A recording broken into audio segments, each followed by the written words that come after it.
All right, folks, we're going to be talking about fighting for freedom today on this July 4th, 2023, Red Folder edition. You bet we got to explain why we continue to press on, why we continue to apply pressure against the tyrants and those that want to destroy this opportunity for life, liberty, and the pursuit of happiness freely in this great land. We are going to take a moment to celebrate the fact that we are approaching 250 years as a little experiment here across the pond from the British Empire that we got away from. And so we're going to highlight the fact that although it's been a great run, it's been a great, fantastic experiment, we are still in the middle of the fight. That's why we have the red folder, and we got a full update coming for you guys here today. Hope you're having a blessed weekend and enjoying your day. Now, to get started off, folks, let's take a look here at the market. 30,800 for your Bitcoin, 1941 for Ethereum, and XRP is trading at 4889, 48, almost 49 cents. We take a look at the sticks in our Bitcoin has been ranging sideways here between 31,500 and this 30,000 price level. We're going to continue to see Bitcoin here ranging for a little bit longer, but I do think that we are in the middle of a bull trap rally on the macro time frame when we zoom out. And so let's just be ready to watch that one closely, folks. Now, we get right into the update today. I wanted to provide some context on this situation that's taking place. As we gather around the barbecue, as we celebrate America, I got my red folder, I got my American flag shirt on, and I'm ready to continue fighting on and having a good time. But we do have to consider the situation isn't that fantastic as it could be, right? The opportunity's still there, but it's dwindling. And our country, we've been afraid to offend anybody by calling it a recession. We've been trying to say that everything's fine. And you guys are watching, they're reporting that the inflation's getting reined back in. They're telling us that inflation is coming back down. But the devil is in the details. And this is all part of the plan that the elite powers that be are implementing. This is part of their agenda to squeeze out the middle class and the poor here of this country. The financial sacrifice of the American dream is already well underway. You guys understand that? And we have data confirming it. While they report that inflation's coming down, we now see Americans are spending 71% more on groceries this year than they did in 2022. The study also found that the convenience of fast food is a cheaper option for many, as a meal from a drive-thru costs $9.55 on average, while cooking the same meal at home requires ingredients costing around $22. Now, this is what we've been saying for a long time, right, folks, is that if you look at the real cost of inflation on anything that matters, meat, produce, your staples, right, electricity, all the things that they don't include in their inflation calculations. Go figure. That's the numbers that we're running with. We don't include food and energy, the biggest part of our expenses that we all have. And so now Americans are paying 71% more on average. Think of how much the family barbecues cost in families across this country on the 4th of July celebrations, how much more it's costing us compared to just a few years ago. Year over year is not at 5% inflation, right? And when you look at a period over the last few years here, without a doubt, inflation on anything that matters, in my opinion, closer to 20, might as well round up, and it can be even greater on energy and some of the other bills as well. So we're just providing a little bit of context before we get started with this session here, and the pain is going to be coming. I know folks don't want to hear it, but there's folks across the ways here that have a plan to squeeze the American dollar and to bring down our economy. OPEC announcements today. Saudi Arabia to extend 1 million barrels per day of production cuts through August. Russia to cut 500,000 barrels per day of production in August. UAE says OPEC Plus wants supply and demand balance in oil markets.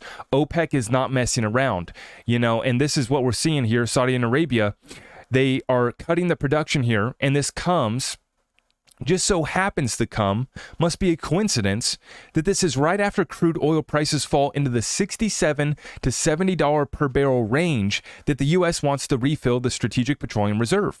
So you guys know the deal. It was politically incorrect to call it a recession last year, and to paper over and to cover over this thing, they recalculate how they, record inflation. But then you also see what the Biden administration was doing by dumping our Strategic Petroleum Reserve. We are not at war. We are not in any dire situation where this should be used, but because of political reasons, we decided to dump our strategic petroleum reserve, and now we're playing a game here with the Saudis and the Russians, and they know what they're doing, and they have control of this market 100%. And so right as we fall back into the range where we're trying to fill back up our strategic petroleum reserve, once again, the production cuts come back in, and you're about to see the crude oil prices go back up. This is the third time that we have seen OPEC do this. Our energy resources being weaponized, and you bet they are. You bet they are. And as I've been saying here, the United States has been exporting woke policies, woke agenda, woke movements, and fiat funny money, and that ain't going to work going forward. We have gone so far astray from what made this country great, what provided fantastic opportunities for folks to be able to pursue life, liberty, and the pursuit of happiness in this great land. And so now we're starting to see this come back to haunt us, and we're starting to deal with the ramifications. And it's, like I said, being confirmed in the data every single day. Bankruptcy filings starting to move back up to levels that we saw during the last great financial crisis, okay, and during the most recent recession as well. Bankruptcy filings moving up in recent weeks. So folks, this is what we are up against here in America.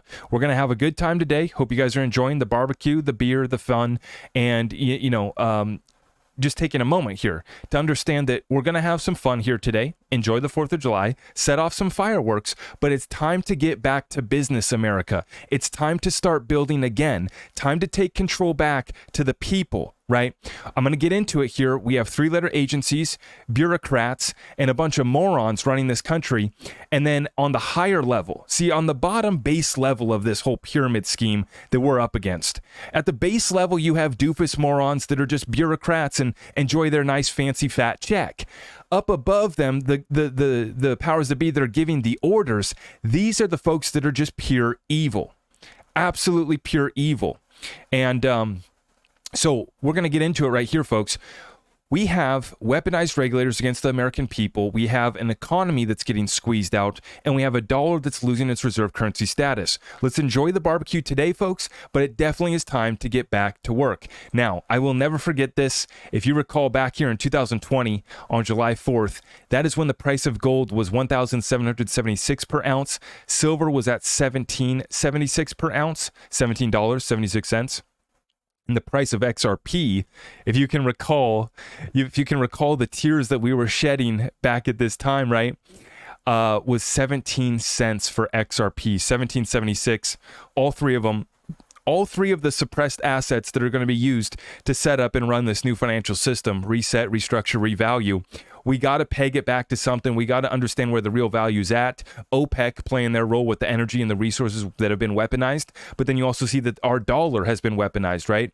The SWIFT system weaponized. And now you see that all of these 3 suppressed assets have started to break out, right? But we still see macroeconomic situations playing out here that could potentially push this timeout out even farther, right? We're waiting for the Ripple lawsuit to end. Everybody's hoping that Bitcoin is back in a bull run. But I've shown you guys on the charts how in the previous bear market during 2018, Bitcoin went from 20,000 all the way back down to 3,000, rallied up 300% from 3,000 up to 12,000. 342% rally in the middle of a bear market. Everybody gets excited, and then we go straight back down to 3,000 over the course of the next few months. And so I'm seeing something similar playing out. We have the halvening coming up in April of next year. So the timeline is a little bit more drawn out than I think a lot of us want it to be, right? We want to have a good time here at the barbecue and talk about how our crypto is going to go to the moon here soon and how Bitcoin's back up. I think that we're starting this thing. We have all the ETF filings, and Wall Street is suckering us in once again, doing what they do best. And they're setting us up. And as I said, when you look at the macroeconomic picture, when you look at the weaponized commodities, they don't care about pushing that oil price back up, right? More money for them. And they just get to sit on more supply. That's what happens when you control the markets with real value. Like I said, the United States, the reign, the privilege that we've had of exporting a woke agenda and fiat funny money coming to an end. And the rest of the world's calling us on our BS. They're calling us out, and they're actually positioning themselves accordingly, backing their economies by real commodities and value, and then backing their currencies by gold as well. And so we're about to see here next month, we have what is that? Is that going to be in August, right? I think it's August 22nd through the 24th is going to be the next BRICS summit, right? And so we're going to get to see if they reveal their new reserve currency. Lots of assumptions and speculation that it's going to be pegged to gold or potentially backed by gold in some way. But this is going to be the new BRICS reserve currency, and you just have to look. The numbers don't lie. There are dozens upon dozens of countries that are now applying to join BRICS, and even our own allies, Saudi Arabia and others, are now cutting deals with our enemies. And then, as you're seeing, they just cut production again. They don't care about bringing pain to the middle class and our folks over back home here. They don't care, right? And so this is where I'm saying the rest of the world is moving away from us, and we better be prepared. Now, we are ready to celebrate a historic milestone, 250 years in the making, and this moment belongs to us all. From Rosie Rios, she encourages us all to join, and we have another 3 years here to join and share your own unique American stories as we prepare for America 250. So in 2026 here, just a few years away now, we will be celebrating 250 years of this grand experiment, right? This beautiful opportunity, this incredible melting pot of diverse ideas, freedom of expression, and folks who are really trying to move and shake the world, right? It's not, for me, freedom isn't about, oh, let's feel good expressing ourselves and I love you, you love me. It's no. Go out and take risk and move humanity forward. That's what we need to be celebrating with our freedom and with the opportunity here at hand. What can we do to improve humanity? Not just feel good about ourselves. I love you, you love me, and we wave a rainbow flag around, whatever it may be, right? We need to celebrate what really made this country great, which is going out and striving to do something better than what was laid here before us. We've accomplished great things in the 250 years here that we're approaching, right? But there's so much more we can do. The opportunity is so great, right? But folks are trying to ruin everything here that made this country great. That's what we're up against. Now, in regards to that, we're still fighting for it, and every single day we continue this battle. Federal judge in Missouri versus Biden makes historic ruling by partially granting injunction. The Department of Homeland Security, FBI, DOJ, and many other federal agencies now prohibited from working with big tech to censor posts on social media. Free speech is back for now. And so we no longer will have our three-letter agencies getting and working alongside, collaborating or colluding. The real collusion is what you're looking at right here, which is the three-letter agencies with big tech. That is the real collusion, right? And so we have a historical victory for free speech, and that is fantastic to see. We move on over to this case, U.S. Supreme Court to decide legality of SEC in-house enforcement. Now, I'll give you the quick rundown on this case. Basically, it looks like a guy who ran a hedge fund and kind of broke some laws, basically was found guilty of that. But what they're about to decide is the legality of the SEC in-house enforcement. So basically, the SEC gets to choose a judge of their own picking to basically enforce the punishment and the disgorgement for this gentleman. And this is a violation of him being able to hear a jury trial. Right, this is taking away his right to a jury trial. And so this is going to be heard here before the Supreme Court. We saw a ruling last year that reigned back in the three-letter agency known as the EPA, right? And this is the funny part. The Environmental Protection Agency. Are they really protecting the environment? Yeah, that's up for debate. Okay, yeah, maybe somewhat. I like to say that basically, I don't know one person that wants to destroy the environment, right? And so what did they actually do? Right? They stifle business and innovation through excessive regulations, and then they pick winners and losers. Remember when Obama picked all the solar company, what was it, Solyndra? Whatever nonsense that was. Government picking winners and losers is not what America was founded on. And that's what's taking place here.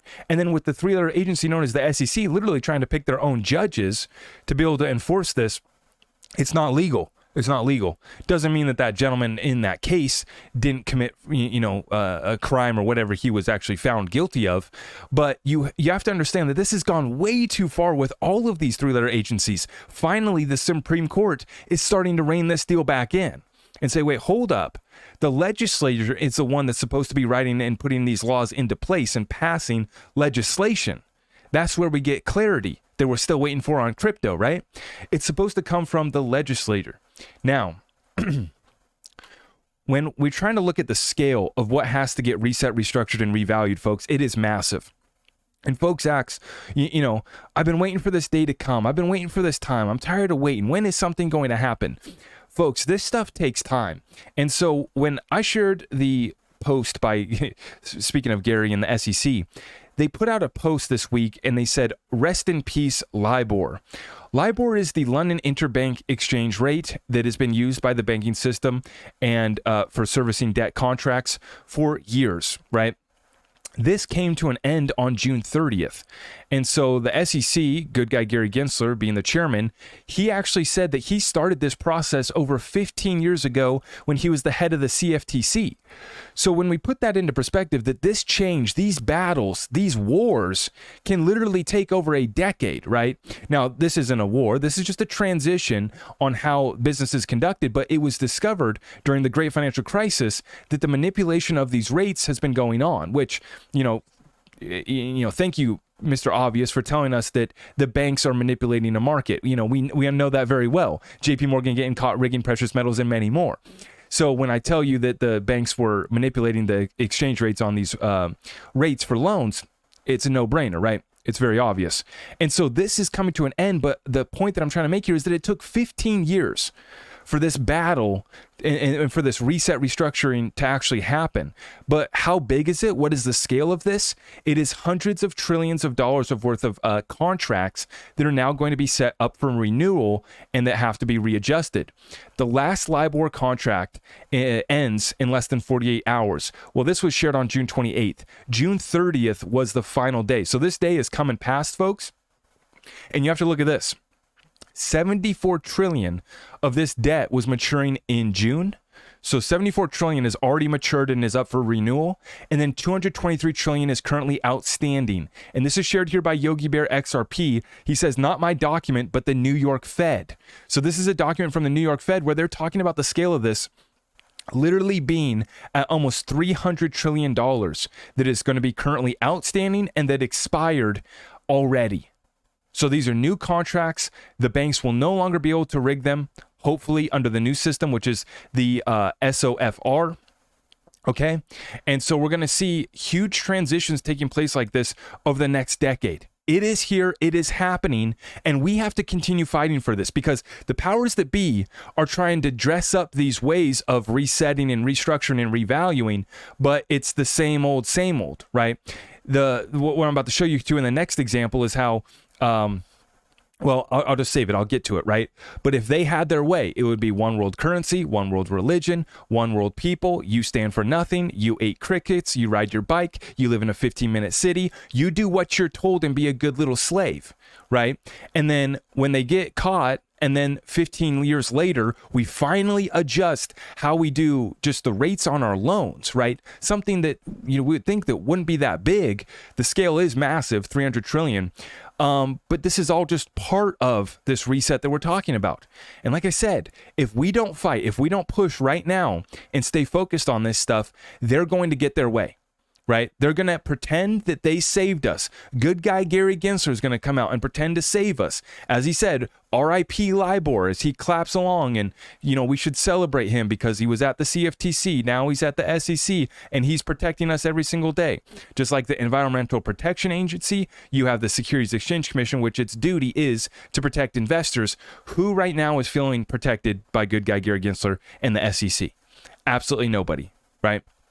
And so this is what we're up against here in the United States. John Deaton says this: the SEC and Gary Gensler are essentially claiming that Coinbase is running an illegal business, yet the largest asset manager in the world and others are disclosing their intent to do business with this illegal business. It tells you all you need to know about what's really going on. And this is BlackRock naming Coinbase as the SSA counterpart in their updated spot Bitcoin ETF filing. Right? So you have one of the largest asset managers in the world, BlackRock, right, that has chosen Coinbase now being sued by SEC for being an illegal business even though the largest, right, players in the world are trying to work with Coinbase, Coinbase has been trying to be within compliance and do everything the right way from the very beginning. This is why I've been saying, for years now, that although Coinbase isn't the best, they're an option. They worked. I bought a lot of my XRP on Coinbase. They're not angels over there at Coinbase, right? They're out here to make money, but they're trying to do everything in compliance. They're trying to work with the regulators, but leave it to our government, leave it to our SEC to be suing them, even though they're being chosen by BlackRock, one of the largest asset managers in the world, right? It's a complete joke. Absolutely. And John Deaton, God bless him, one of the lawyers here that's fighting on behalf of not just the XRP community, but on behalf of all Americans. He actually just filed a, similar to what he did in the Ripple versus SEC case for the 70,000 XRP holders. He filed something. I think he's already got 2,000 people that have signed on to his petition, whatever you call it, in regards to the Coinbase case as well. So John Deaton, not only is he fighting for the XRP community, he's fighting for all Americans that are trying to use cryptocurrency DLT technology. And that's what this is about for me too. The red folder isn't just about for the XRP community and about a buyback, right? It's about getting our country back. That's what the whole red folder deal is about. XRP community is just the one that got chosen to be gone after first by the SEC. Right? And I've long said that was because we were the biggest threat. Ripple and XRP was the biggest threat to the incumbents in the existing financial system. That's why the weaponized SEC had to go protect Goldman Sachs, where Gary Gensler comes from, JP Morgan, his buddies, and they had to protect the incumbents, so they went after the biggest threat, which was Ripple XRP first. Now, as I said, you have our government with the likes of Elizabeth Warren that are saying that crypto is the worst thing ever. We can't do it. We should shut down crypto. It's only used for criminal enterprise operations. But meanwhile, at a higher level, which I'm not here to, be a fan of the WEF, World Economic Forum, but I just want to reiterate the point that if the powers that be get their way, they take us to a one world currency, and that one world currency that they've enjoyed up until now has been the dollar. The king dollar is the currency of the elites as of today, right? The most amount of illegal activity is actually facilitated with the US dollar by far, right? And we know that they've been covering up and they've been hiding as much as they possibly can, whether it's the Biden crime family, whether it's JP Morgan and them facilitating what took place that I won't even speak on. It's so sick. They've been exposed for it all, right? But meanwhile, they try to come in and rein this space back in. And what do they want? They try to push their solution. They want to push their one world currency, right? And these supranational groups like the World Economic Forum are, basically are just laughing as they get to see their puppets at the SEC, their puppets that they've bought off here in our Congress, push forward their agenda. Meanwhile, on the back end, they're preparing all of their buddies, all their bankster friends on the back end. And we know it because when you read their documents, when you read white papers like this that are shared by Anders on Twitter, they say central bank digital currency global interoperability principles shared here in June of this year, that there needs to be an interoperability between CBDCs, crypto, and stablecoins. Doesn't sound like they think crypto is going away. This is what I'm talking about. They're leaning into it, right? They're trying to eliminate the competition. They don't want a bunch of private stablecoins. They don't want a bunch of folks using Bitcoin, using XRP, using all these other alternatives, right? They are buying a record amount of gold at all of the central banks. And then on the back end, we see the CBDCs getting rolled out. And we see here, they're talking about this as if it's not going away, as if it's inevitable. And they specifically highlight bridging mechanisms. To achieve interoperability with cryptocurrencies and stablecoins, CBDCs should incorporate bridging mechanisms that enable the transfer of value between different blockchain networks. These bridging mechanisms could use technologies like atomic swaps, interoperability protocols, or interoperability-focused blockchains to facilitate the exchange of assets between CBDC and other digital currencies. Bridging should be compatible, standardized, and part of interoperability APIs. Kind of sounds like ISO 222 messaging standards. Kind of sounds like a few distributed ledger technologies that we talk about every single day. XRP to name one, XLM maybe another. And it sounds and it seems like they know very well what we're talking about because their buddies here, good guy Gary Gensler, This is him explaining XRP as a bridge currency in 2018. Many of you have probably seen this, guys, but this is the exact bridging mechanism that we're talking about. Take a listen in on this little guy. Crypto Bitcoin to Philippine peso. That is called a bridge crypto or bridge currency. That's in fact what Ripple is trying to do with XRP. So Ripple is a company that started as a messaging, a payment messaging service to compete with SWIFT. And that messaging service, which we'll talk about more Thursday, has been adopted by many banks. More recently, in 2018, they rolled out a prototype of using a crypto token, XRP, as a bridge currency. I would say yes, it is possible. I think. Yeah, I'm going to cut him off there. Thank you very much, Gary, for explaining XRP and the utility, the massive utility as a bridge currency, right? When we solve trillion-dollar problems and that the incumbents have handled, right, for decades, right? The cross-border payments industry and the landscape that exists today, completely controlled, right? And they make a lot of money off of this. And so what we have here is Gary, someone who understands the tech, understands XRP, its utility as a bridge currency, and now he takes the helm of this three-letter agency that chose to sue Ripple, even though Ripple, another company that tried to be transparent, tried to work with regulators, actually set up an office in DC, actually has the 43rd Treasurer of the United States of America on their board, right? Somebody who calls themselves a designer of currency, Rosie Rios, 43rd Treasurer of the United States. This company has been trying to do things the right way from the very beginning, but why did they go after? Because the utility is there. It's a no-brainer. And the amount of money that gets saved and the amount of money that gets taken away from the incumbents is what they are willing to go die for. As we remember that folks have been dying to preserve and save our freedom in this country, you have to remember that the powers that be, these folks, as I continue to say, they're willing to play dirty.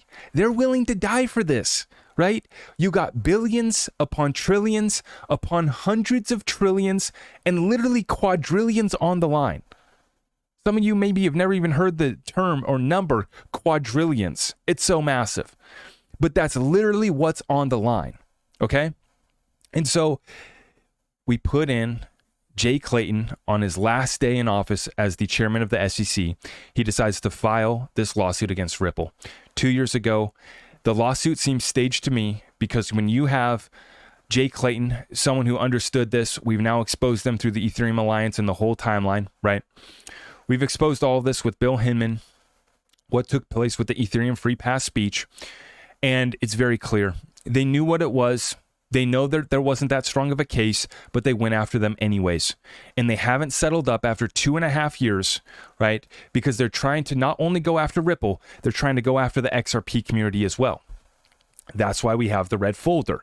This is not just Ripple's fight. This is our fight. And so together, we are literally defending ourselves against those that attacked us first, the SEC. Gary takes over, understanding the utility very well, but chooses to pursue this case even further. Right? Now, we listen in here to General Counsel of Ripple, Stuart Alderati. He summarizes and explains this situation perfectly. He says, without consent of the legislature, swarms of officers or unelected bureaucrats harass our people. This was just one of the injustices the General Congress of the 13 United States of America rejected in 1776 in its unanimous declaration. And that is when that Declaration of Independence was declared, and those folks knew it was time to separate. Craig DeWitt says, Stu going full 1776 mode. God bless him. God bless him, chief legal officer at Ripple, fighting an incredible case, not only on behalf of Ripple, but on behalf of the whole XRP community and all Americans across this country who are trying to get access to distributed ledger technology to benefit humanity. This is what this fight's about. And we have to remember the price that these guys paid by signing the Declaration of Independence, this one shared here by only one. Let's take a look here, folks. What happened to the signers of the Declaration of Independence? This is the price they paid. Have you ever wondered what happened to the 56 men who signed the Declaration of Independence? 5 signers were captured by the British as traitors and tortured before they died. 12 had their homes ransacked and burned. 2 lost their sons in the Revolutionary War. Another had 2 sons captured. 9 of the 56 fought and died from wounds or hardships of the Revolutionary War. They signed and they pledged their lives, their fortunes, and their sacred honor. What kind of men were they? 24 were lawyers and jurists, 11 were merchants, 9 were farmers and large plantation owners. Men of means, well educated, but they signed the Declaration of Independence knowing full well that the penalty would be death if they were captured. Carter Braxton of Virginia, a wealthy planter and trader, saw his ship swept away by the seas by the British Navy. He sold his home and properties to pay his debts and died in rags. Thomas McKean was so hounded by the British that he was forced to move his family almost constantly. He served in the Congress without pay, and his family was kept in hiding. His possessions were taken from him, and poverty was his reward. Vandals or soldiers or both looted the properties of Ellery, Ulmer, Hull, Woolton, Gwinnett, Hayward, Rutledge, and Middleton.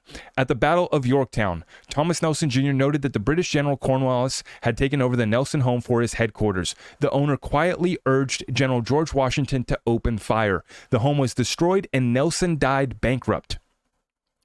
Francis Lewis had his home and his properties destroyed. The enemy jailed his wife, and she died within a few months. John Hart was driven from his wife's bedside as she was dying. Their 13 children fled for their lives. His fields and his grist mill were laid to waste. For more than a year, he lived in forests and caves. Unbelievable, folks. He lived in forests and caves, returning home to find his wife dead and his children vanished. A few weeks later, he died from exhaustion and a broken heart. Norris and Livingston suffered similar fates. Such were the stories and sacrifices of the American Revolution. These were not wild-eyed, rabble-rousing ruffians. They were soft-spoken men of means and education. They had security, but they valued liberty more. Standing tall, straight, and unwavering, they pledged for the support of this declaration. With firm reliance on the protection of the divine providence, we mutually pledge to each other our lives, our fortune, and our sacred honor. These guys knew that they were putting their lives on the line to fight for this. They didn't have to do it, right? But they found it within themselves to put up this resistance against tyrants. Now, nearly 250 years later, you find us in a similar place. Now, is this cause, the little red folder against the XRP Army story against the SEC, is this as noble of a cause? Absolutely not. And I'm not trying to compare the two, okay? But I'm here to say that you as an American, or you from wherever you're tuning in here today, can fight for the similar level playing field that we're all trying to achieve. Right?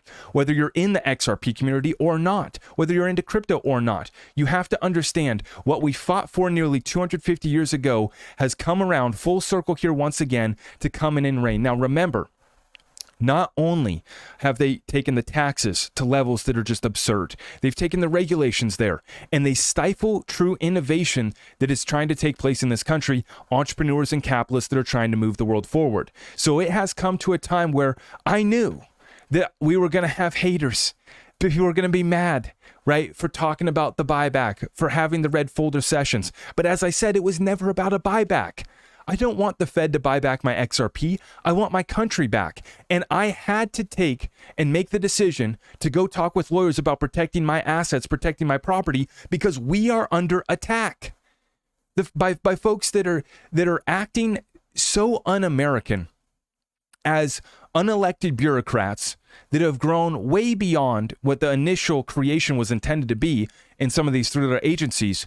And now they have come after and weaponized, and they're going after the good folks that are just trying to use DLT technology to move us forward, folks that are just trying to take care of their family, and folks that want an option or an alternative. Remember, this is why we stack our silver. This is why we stack our gold. We understand that the US dollar is also an experience. The US dollar itself is also an experiment, right? And the dollar in its current form, right, only about 100 years old or so, right? And so we see that our country got taken over when the corporation in 1871 was formed, and essentially our constitutional republic was lost. Now is the time to restore this constitutional republic. And so we got to fight it on the local level, we got to fight it on the state level, and we have to fight it at the federal government level. The battle in the XRP SEC Ripple lawsuit is just one part of this story. And so to me, I laugh at the fact that we're getting hate, ridiculed, mocked, called scammers for trying to understand how to protect our assets with this whole conversation with the red folder. When I look back at the founders of this country that hid in forests and caves, and if captured would have been killed, that's the true sacrifice that they were willing to make. Now, what we're doing, I can handle a few haters in the comments. I can handle a few thumbs down. I can handle a little bit of the Twitter talking heads thinking that they can come at us, because that's not going to stop us. And we understand that we're going to continue pressing forward no matter what these kids try to say. We understand the battle, what's at stake here. And so for us here in America, I continue to press on myself, trying to protect my family, trying to take care of my business, and help out my community. I appreciate all of those of you that support our channel by smashing the thumbs up, by sending all your love. Much love to all of you guys. I hope you guys have enjoyed your 4th of July weekend. But tomorrow, folks, after we wake up from the 4th of July hangover of fireworks and good times, let's get back to work on saving this country. Let's understand what's at stake here, right? And let's understand that we have the truth on our side. Continue to press on. God bless all of you patriots out there. And for those of you that aren't even in America, we're all fighting for that same level playing field. Doesn't matter whether you're, we're seeing uprisings across the world. We're seeing the situation much dire and much worse across the world. The privileged Americans here that we have over here don't quite understand it, right? We've taken it for granted. Now the real issues are coming back home, and we're going to have to step up. The good men and women of this country that want to fight for our children. Let's go save it. God bless you all. I will see you in the next one. God bless.